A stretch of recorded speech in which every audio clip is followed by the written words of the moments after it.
Kalihim! Kalihim! Tarta!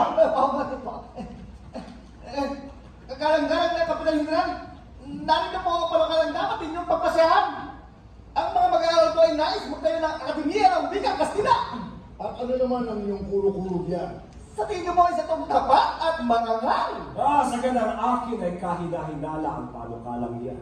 Sa matahimik na pag-aalsa. Ay, Kapitan, Pagpag-aalsa, ang panukala ay iniain ng mga palalong estudyante. Ang isa sa kanila ay si Isagani pamangkin ng Indyong si Padre Florentino. Sino pa? si Basilio, estudyante ng medisina.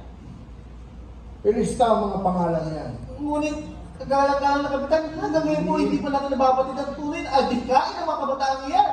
Ang mga Indio ay hindi dapat matuto ng wikang Kastila sapagkat natututo lang sila mga tuwiran. Ang mga Indio ay dapat lamang sumunod at hindi mga tuwiran. Mawawalapuri tayong mga praile kung susundin natin sila.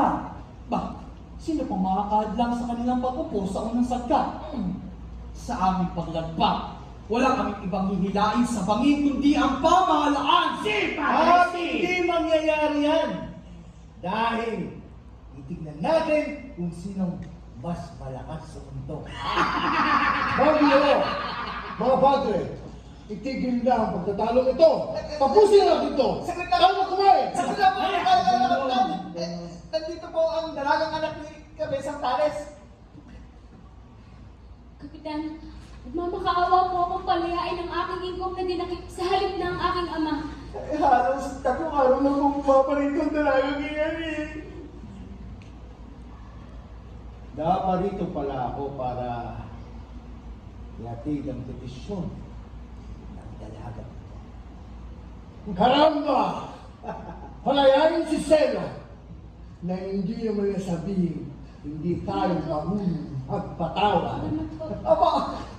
Hindi na balita. Hindi na balita. Kaya, Kapitan General.